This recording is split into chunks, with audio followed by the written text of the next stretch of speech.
En la práctica clínica necesitamos información para tomar decisiones. Una de las tareas clínicas más comunes y a la vez difíciles es la determinación del estado de salud de una persona o de una superficie dentaria en el caso de un examen odontológico. Para esto, contamos con distintas maneras de obtener esta información, la que puede ser a través del examen visual directo o a través de una radiografía o algún otro método de diagnóstico complementario. El uso de herramientas diagnósticas requiere conocer algunos conceptos básicos que permiten comprender su rendimiento clínico. Mi nombre es Sergio Uribe, soy profesor asociado de la Universidad Austral de Chile y a continuación discutiremos conceptos relacionados al diagnóstico en odontología. Se espera que al finalizar esta lección usted pueda identificar en primer lugar los requisitos de un test diagnóstico, en segundo lugar identificar los conceptos de sensibilidad, especificidad y valores predictivos y finalmente pueda interpretar los valores de test diagnósticos en odontología. La información que entrega los test diagnósticos permite clasificar a los individuos en una o varias categorías como por ejemplo sano o enfermo en el caso de una enfermedad o positivo o negativo para una condición como por ejemplo el embarazo o de alto o bajo riesgo como por ejemplo para el riesgo criogénico. Ahora, para poder evaluar qué tan bueno es un test, debemos considerar que un test diagnóstico debería poseer dos características ideales. En primer lugar, debería ser válido, o sea que mida lo que se pretende medir. Y en segundo lugar, que debería ser reproducible o confiable. Esto es que al ser aplicado dos veces en el mismo sujeto, el test debería dar el mismo resultado. A continuación vamos a discutir la confiabilidad o reproducibilidad de un test diagnóstico. La confiabilidad de un test diagnóstico, o también llamada reproducibilidad, se refiere a la capacidad de un test diagnóstico de entregar el mismo resultado al ser aplicado al mismo paciente. Por ejemplo, dos dentistas pueden examinar a 10 pacientes y luego comparar sus diagnósticos y calcular cuán de acuerdo están. Esto es lo que se denomina el acuerdo interobservadores entre uno y otro observador.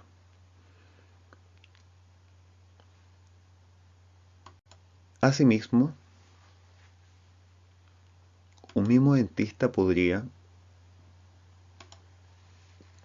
volver a examinar a todos o una parte de los pacientes y luego comparar el diagnóstico que hizo con el diagnóstico que había hecho previamente. Esto es lo que se denomina el acuerdo intraobservador. Por ejemplo, a modo de ejercicio, se le podría preguntar a dos dentistas que vean esta radiografía y se les pregunte si ven o no caries y en caso que vean cuántas y comparar sus resultados para ver si están de acuerdo o no. Si nosotros hiciéramos un ejemplo hipotético, nosotros podríamos calcular el acuerdo que existe entre ellos. Esta medida de acuerdo se denomina el acuerdo kappa. Y por ejemplo, en este caso, hay dos observadores que ven una serie de radiografías y las diagnostican como con caries o sin caries, sanas. Y aquí en esta tabla ustedes pueden observar que ellos estuvieron de acuerdo en 20 radiografías que tenían caries y en 23 que estaban sanas. En esas estaban de acuerdo. Cuando uno decía que había caries, el otro también. Y cuando uno decía que estaba sana, el otro también. Sin embargo, estuvieron en desacuerdo en dos cuando el observador, en este caso el joven, observó caries. La observadora lo clasificó como sano. Y asimismo, en 5 casos que el observador clasificó 5 radiografías como sanas, la observadora las clasificó como con caries. Si ustedes buscan cualquier calculadora de capa online, pueden ingresar los datos y calcular cuál es el acuerdo interobservador, que en este caso sale expresado en el valor que aparece ahí, que corresponde al kappa. Y en este caso el kappa es de 0.72. Esto significa, o se interpreta, que de cada 100 diagnósticos que hacen, los clínicos están de acuerdo entre ellos en 72. Ahora, hay que notar que el hecho de que están de acuerdo no quiere decir que estos diagnósticos estén correctos. Pueden estar los dos de acuerdo y están los dos equivocados con respecto al diagnóstico. El acuerdo solamente mide, como su nombre lo indica, cuando un observador clasifica a un paciente o una superficie en una determinada condición, que el otro observador lo clasifique en la misma condición o en otra. Por ejemplo, acá tenemos una reciente investigación donde se quería investigar un nuevo método de diagnóstico de actividad de caries, y esta imagen, estas mediciones se le entregó a un grupo de clínicos, y aquí ustedes pueden ver los resultados del acuerdo. Entonces habían 3 clínicos, el examinador 1, 2 y 3, y ustedes pueden ver el acuerdo que hay entre los mismos observadores, y esto es, por ejemplo, el examinador 1 consigo mismo tiene un capa o un acuerdo intraobservador de 0.81. Esto quiere decir que de cada 10 observaciones que hace, él está de acuerdo o repite la misma clasificación 8 veces. A continuación ustedes tienen el acuerdo del examinador 1 contra el examinador 2. Y es muy similar, con un capa de 0.8. Y en tercer lugar, el examinador 1 versus el examinador 3. Y aquí aproximadamente de cada 10 exámenes que hacen, ellos están de acuerdo en 9. Noten por favor cómo el examinador 1 está más de acuerdo con el 3 que consigo mismo.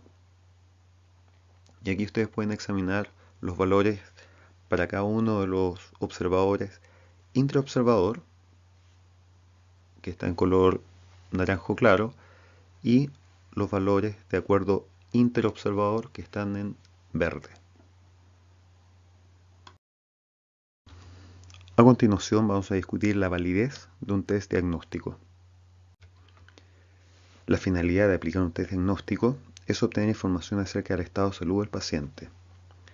Obtener esta información podría necesitar alguna intervención invasiva. Por ejemplo, si tenemos dudas acerca del estado de una superficie oclusal, lo que podríamos hacer es extraer el diente y cortarlo para verificar su estado. Sin embargo, esto provocaría un daño irreversible al paciente y además no serviría de nada, pues tendríamos el diagnóstico, pero el paciente se quedaría sin su diente. Para esto, utilizamos herramientas que nos permitan obtener información para llegar a un diagnóstico de manera no invasiva. Un test diagnóstico puede ayudar a identificar a un paciente enfermo o evaluar la severidad de la enfermedad o sugerir un pronóstico. También puede ayudar a monitorear cambios como respuestas a un tratamiento o ser utilizados como cribaje o tamizaje en población sana para identificar pacientes en alto riesgo que se beneficiarían de alguna intervención preventiva. Sin embargo, hay que considerar que los test diagnósticos no siempre entregan la respuesta correcta, así que es necesario cuantificar su precisión. Para esto, la validez de un test diagnóstico se refiere a la capacidad de un test para diagnosticar o clasificar correctamente a un paciente. Para lograr esto se necesitan dos cosas. En primer lugar, que el paciente identifique correctamente cuando alguien tiene la enfermedad, pero también que identifique correctamente cuando alguien no tiene la enfermedad. Estos dos dimensiones o dos valores se conocen como la sensibilidad y la especificidad de un test. La sensibilidad corresponde a la capacidad que tiene un test de identificar correctamente a quienes tienen la enfermedad, y la especificidad corresponde a la capacidad de un test para identificar correctamente a un paciente sano. Si sumamos la sensibilidad y la especificidad, o sea, la proporción de pacientes que ha sido correctamente diagnosticados, tenemos la predicción diagnóstica. Por ejemplo, un test diagnóstico podría identificar en estos 30 pacientes que los 30 tienen la enfermedad. De ser así, el test habría detectado correctamente a todos los pacientes enfermos. Sin embargo, el problema surge debido a que, además de identificar correctamente a los enfermos, el test habría indicado que 23 pacientes que estaban sanos también tenían la enfermedad. Por otra parte, podría ocurrir que el test indicara que todos los pacientes estaban sanos, y de esta manera estaría clasificando incorrectamente a los 7 pacientes que realmente estaban enfermos. Así, un test diagnóstico puede fallar en identificar a un paciente enfermo, dando como resultado un falso negativo, o fallando en identificar a un paciente que estaba sano, o un falso positivo.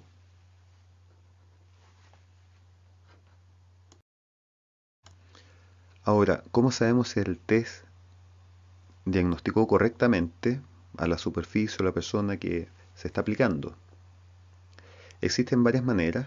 Por ejemplo, un test para el cáncer podría entregar un resultado y luego podríamos esperar a ver qué ocurre. Sin embargo, la mayoría de los test diagnósticos se prueban mediante pruebas diagnósticas que utilizan un gold estándar. Este gold estándar o patrón es un acuerdo, un consenso que nos indica el estado del individuo. En el caso de la caries, por ejemplo, un gold estándar habitual es el corte histológico. Así, en un estudio diagnóstico de laboratorio, los investigadores consiguen dientes con distintos grados de lesiones de caries, los someten a una prueba diagnóstica y luego los cortan para determinar el estado del diente. De esta manera, podemos construir una tabla que nos permita calcular la sensibilidad y la especificidad de un test para ver su rendimiento diagnóstico.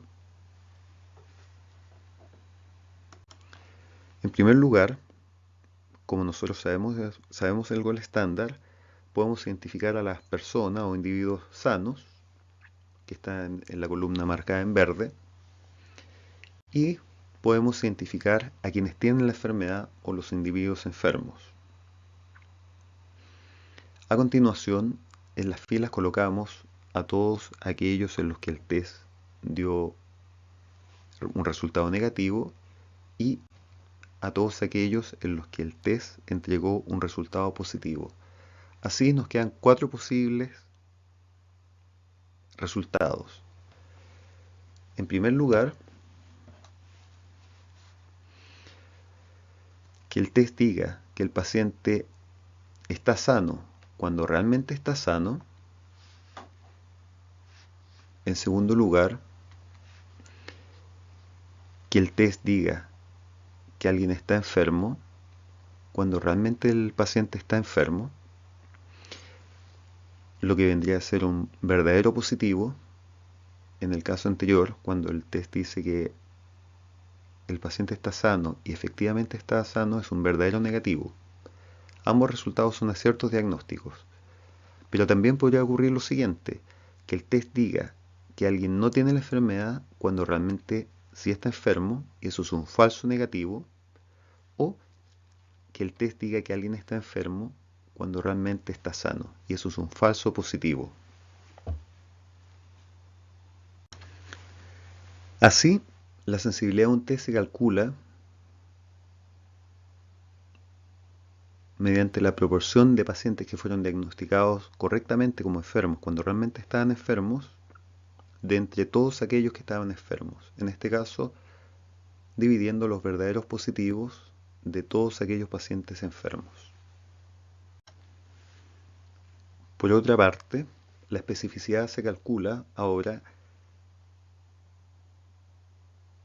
mediante la proporción de pacientes que fueron diagnosticados correctamente como sanos de entre todos los pacientes que estaban realmente sanos. Así, si dividimos a los verdaderos negativos de todos los pacientes sanos, obtenemos el valor de especificidad. Tanto la sensibilidad como especificidad, por lo tanto, son proporciones que van de 0 hasta 1. Y mientras más alto el valor, quiere decir que tiene o más especificidad o más sensibilidad. Por ejemplo, de la investigación que estamos discutiendo, los investigadores muestran los resultados en una tabla de 2×2, donde se ve en primer lugar el gold estándar, que en este caso es histológico, y si la lesión está activa o detenida según las mediciones que hacen con el test diagnóstico. Y obtienen los resultados que se muestran en la tabla. Ahora, como ejercicio, usted puede detener el video y hacer sus propios cálculos. Muy bien. Aquí los cálculos deberían haber sido hechos de la siguiente manera para obtener estos resultados. La sensibilidad se calcula dividiendo aquellos que fueron diagnosticados correctamente con la enfermedad, siendo que realmente tenían la enfermedad, en este caso 62 dividido 67, que nos da 0,92, y esa es la sensibilidad, que es la capacidad del test para detectar a quienes tienen la enfermedad de entre aquellos enfermos. Y en segundo lugar, la especificidad la calculamos dividiendo aquellos verdaderos negativos, o sea, donde el test dijo que no tenían lesión, que la lesión, perdón, no estaba activa, y efectivamente no estaba activa, estos 18 de todos aquellos donde las lesiones estaban inactivas, 20. Entonces 18 dividido 20 es 0,9. O también se expresan como porcentaje, en este caso sensibilidad 92% y especificidad 90%. Adicionalmente hay dos valores más que podemos extraer de esta tabla. En primer lugar,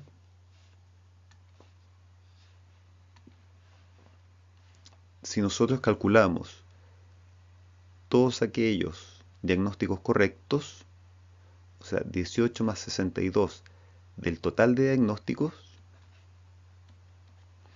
obtenemos la predicción diagnóstica, que en este caso tenemos 18 más 62 dividido 87, que es el total, por lo tanto una predicción diagnóstica del 89%. Y adicionalmente, podemos ver acá que 67 sujetos o dientes o muestras tenían actividad o tenían la enfermedad o tenían la condición de un total de 87. Y eso es lo que le llamamos la prevalencia del estudio. En este caso, como 67 tenían efectivamente la condición del total de 87, la prevalencia es de un 77%. A continuación, se muestra un ejemplo de cómo aparece un reporte en una revista. En este caso es una revisión sistemática que se hizo para evaluar la precisión diagnóstica de la radiografía para el diagnóstico de caries. Y aquí los investigadores los dividieron en dos grupos, todos aquellos estudios clínicos y todos aquellos estudios in vitro, y determinaron varios niveles de medición. En primer lugar, cualquier tipo de lesión. En segundo lugar, aquellas que alcanzaban la dentina. Y en tercer lugar, aquellas lesiones cavitadas. Y lo veían según la superficie, en este caso oclusal o proximal. Y aquí aparece el número de estudios, y aquí aparecen los valores de sensibilidad y especificidad para los estudios clínicos, y aquí aparecen los valores de sensibilidad y especificidad para los valores in vitro. Por ejemplo, el rendimiento clínico o la precisión diagnóstica según estudios clínicos para la radiografía,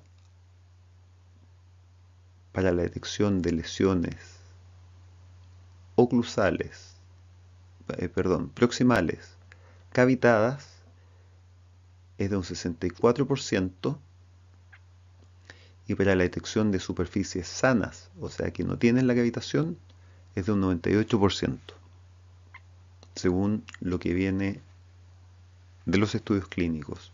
Cuando vemos estudio in vitro, son valores similares, en este caso un 61% y un 90%. Puede parar el video para ver con más detalle la tabla. Otra manera de representar los resultados de predicción diagnóstica es mediante las curvas ROC o Receiver Operator Curve, donde en el eje Y aparece la sensibilidad del test y en el eje X aparece la sensibilidad del test. Y aquí la interpretación es bastante sencilla porque hay una línea diagonal y todo lo que hay abajo de esa línea, quiere decir que el diagnóstico es inútil. Ahora, lo que haya sobre esa línea indica que el diagnóstico es útil, y estas curvas usualmente se ocupan para comparar varios métodos diagnósticos distintos, y aquel que esté más cerca de esta zona va a ser mejor. Por ejemplo, si hubiese alguna curva acá que fuese así, ese es mejor que todos los demás.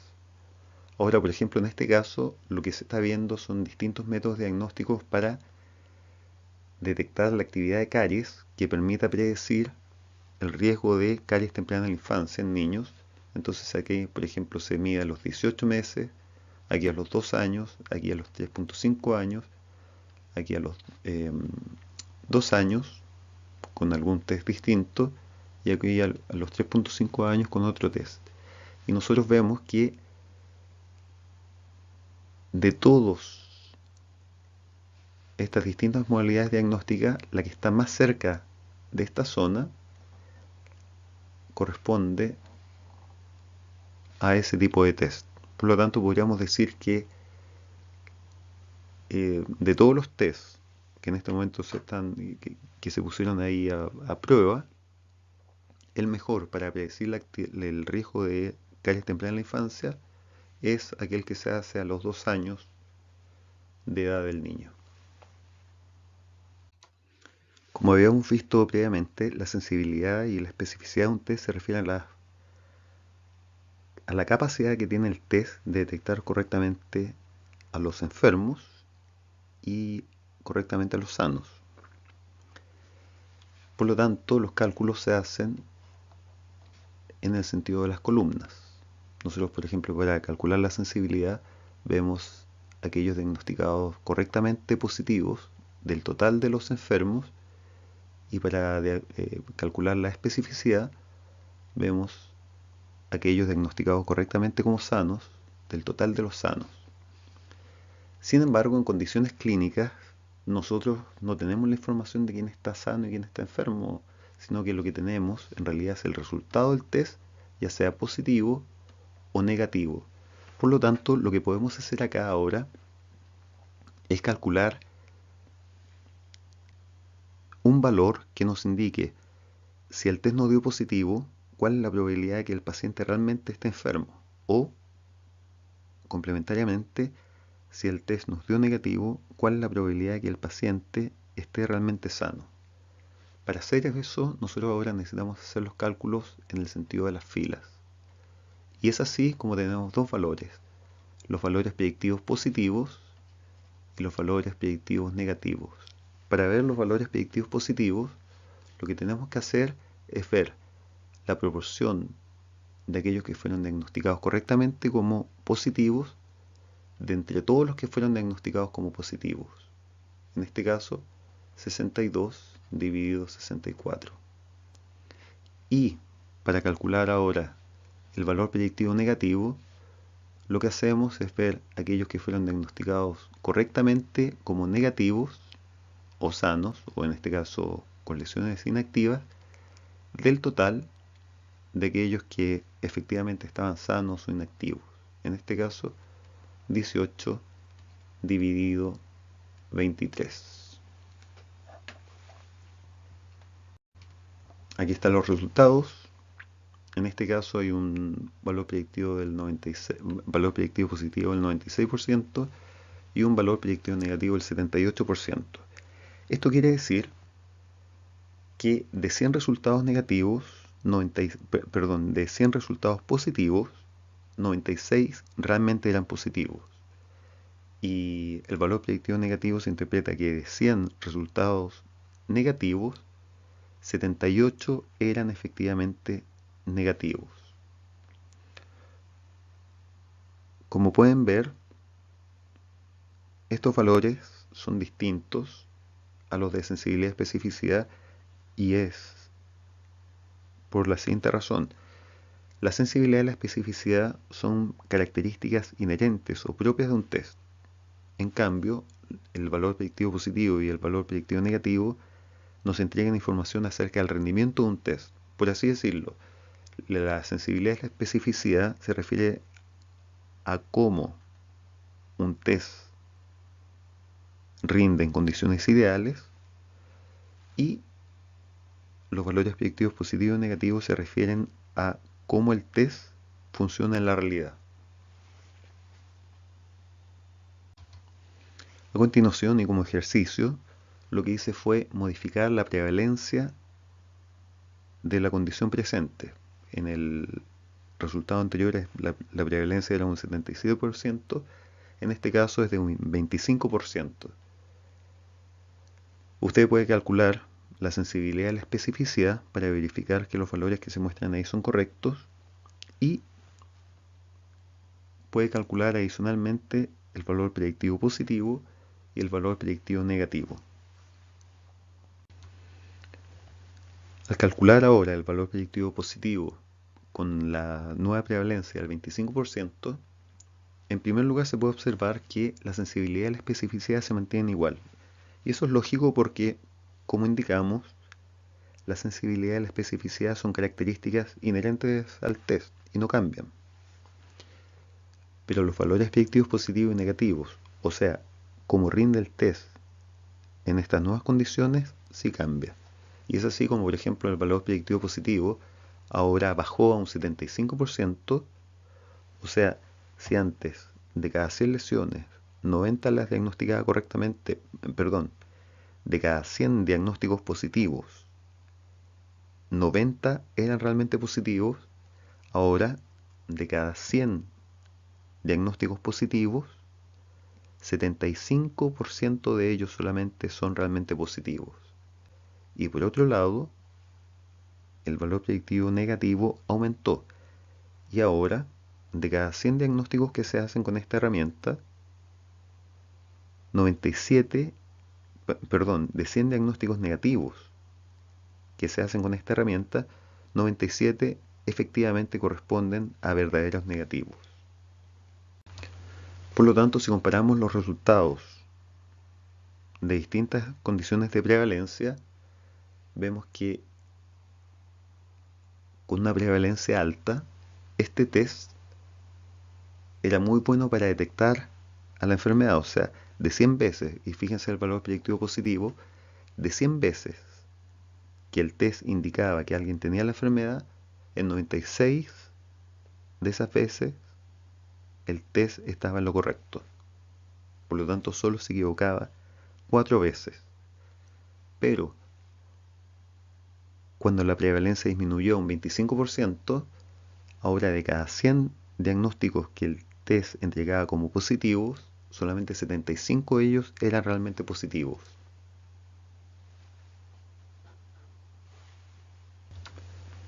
Por otro lado,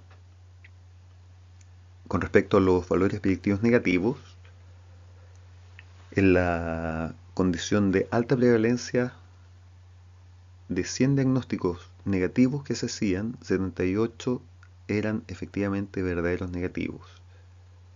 Mientras que cuando disminuyó la prevalencia, ahora de 100 diagnósticos negativos, 97% son negativos. O sea que en una condición de alta prevalencia, este test es muy bueno detectando la enfermedad. Pero cuando disminuye la prevalencia, ahora se vuelve bueno en descartar la enfermedad. Ahora, ¿qué consecuencias tiene eso? Supongan el siguiente escenario clínico. Usted trabaja en dos consultas.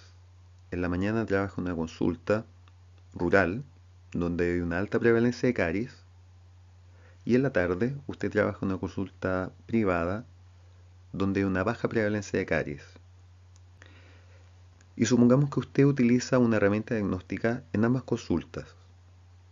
Si usted no considera el efecto que tiene la prevalencia en sus decisiones diagnósticas, ocurre la siguiente situación. En la mañana, en la condición de alta prevalencia de caries, usted de cada 87 personas que examine, usted en 62 va a detectar la enfermedad, siendo que 64 realmente la tenían. O sea que usted va a dejar sin un diagnóstico correcto de personas que tenían la enfermedad y usted dice que son sanos, a solamente 2 personas. Pero ahora, de 23 personas que estaban sanas, usted debe diagnosticar correctamente 18 y va a sobrediagnosticar a 5 personas. O sea, esas 5 personas usted va a decir que tienen la enfermedad cuando realmente estaban sanos. Y usted en la tarde se va a atender ahora a una población que tiene una prevalencia distinta. Aquí tenían un 77% de caries y aquí hay un 25% de caries. ¿Y qué ocurre? Usted examina a 264 pacientes y de estos 64 están enfermos y 200 sanos. Usted para los enfermos rinde de manera similar. Y así, de los 64, a 62 dice que están enfermos cuando realmente lo están, y 2 dice que están sanos cuando realmente están enfermos. Pero, ahora de los 200 que estaban sanos, usted va a diagnosticar correctamente a 180, que va a decir que están sanos. Pero ahora a 20, usted va a indicar que tienen lesiones, o que tiene caries, o que esas caries están activas, cuando realmente están sanos. Fíjese acá que la proporción que aumentó entre esta población a esta fue que ahora usted aumentó su tasa de falsos positivos. Y eso es bastante común cuando los resultados de investigaciones in vitro se llevan a la práctica clínica. Esto porque usualmente las condiciones in vitro son distintas a las condiciones clínicas. Por ejemplo, las condiciones in vitro usualmente para este tipo de estudios los investigadores consiguen la mitad de los dientes con caries y la otra mitad sin caries. Y resulta que en condiciones clínicas nosotros podemos tener distintos escenarios. Alguno de esos se podrá parecer a la condición del estudio, pero algunos otros podrán tener mayor prevalencia de caries o menor prevalencia. Por eso que la sensibilidad y la especificidad, si bien nos indican las características de un test para detectar la enfermedad, finalmente son los valores predictivos los que nos dicen cómo rinde ese test en las condiciones reales donde nosotros lo estamos aplicando. Por lo tanto, como resumen, podemos decir, en primer lugar, que no existe un test diagnóstico perfecto. Usualmente, cuando un test aumenta su sensibilidad, o sea, tiene más capacidad para detectar a los que tienen la enfermedad, pierde un poco de especificidad. Y esto es importante en el sentido que usted debería conocerse como clínico si usted es un clínico sensible o específico para alguna determinada patología. Y es así como una vez que usted sabe cuál es su nivel de sensibilidad y especificidad, usted va a poder elegir un método diagnóstico complementario a su capacidad diagnóstica. Así, obviamente, lo que se espera es que si usted, por ejemplo, su examen clínico es altamente sensible, que usted utilice como un examen diagnóstico complementario un examen que sea altamente específico. En segundo lugar, es necesario considerar que las investigaciones entregan los resultados con respecto a la capacidad de un test. Esto es la sensibilidad y la especificidad. Y en tercer lugar, que esta sensibilidad y especificidad se miden con respecto a un gold estándar. Y ese gold estándar es nada más que un consenso. O sea, un mismo método diagnóstico en dos estudios distintos puede ser probado contra dos gold estándar distintos y dar dos resultados de sensibilidad y especificidad diferentes. Por lo tanto, es responsabilidad de cada uno leer la literatura, identificar cuál es la racionalidad del gold estándar que se está utilizando en un determinado estudio. A continuación, ya vimos que la sensibilidad y la especificidad son inherentes a un test diagnóstico, o sea, no cambian con la prevalencia, pero que la prevalencia sí afecta el rendimiento de un test. Y este rendimiento nosotros lo podemos medir mediante los valores predictivos. Que los valores predictivos ahora lo que hacen es que cuando tenemos un resultado positivo nos indica cuál es la probabilidad de que realmente esté positivo, o cuando tenemos un resultado negativo nos indica cuál es la probabilidad de que ese paciente realmente sea negativo.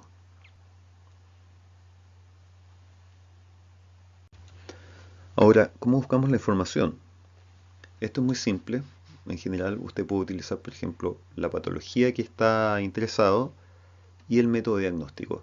Si usted busca de esta manera, por ejemplo, aquí se encuentran 560 artículos en PubMed, lo que es bastante. Entonces es un método muy poco efectivo para buscar información. Lo que podemos hacer entonces, ya que usted conoce los términos, es utilizar estos términos en la búsqueda. Por ejemplo, aquí los añadimos, sensibilidad y la especificidad dentro de paréntesis. Y fíjese que la búsqueda de 560 resultados bajó a 213. Por lo tanto, vamos bien. Y de hecho lo podemos hacer todavía mejor si a esto le añadimos adicionalmente los valores predictivos. Y aquí tenemos 30 artículos y esa es una cantidad bastante manejable, pero lo importante es que hemos filtrado la información dejando solamente aquellos artículos que entregan valores que a nosotros nos interesan, en este caso valores de sensibilidad y especificidad. Porque, por ejemplo, si un artículo de diagnóstico no trae reportado la sensibilidad y la especificidad o el valor kappa, realmente su utilidad es bien baja. Finalmente, una vez que encontramos alguno de estos artículos, ¿cómo lo leemos? Y hoy en día lo que se utiliza es la pauta START, que es una serie de criterios que permiten a usted evaluar la calidad de un estudio de diagnóstico. Entonces usted, una vez que tiene el estudio, descarga esta pauta y va chequeando que tenga todos estos ítems. Aquellos estudios que tengan todos estos ítems, en general podemos decir que son confiables y sus resultados lo más probable es que sean aplicables a nuestros pacientes. Muchas gracias.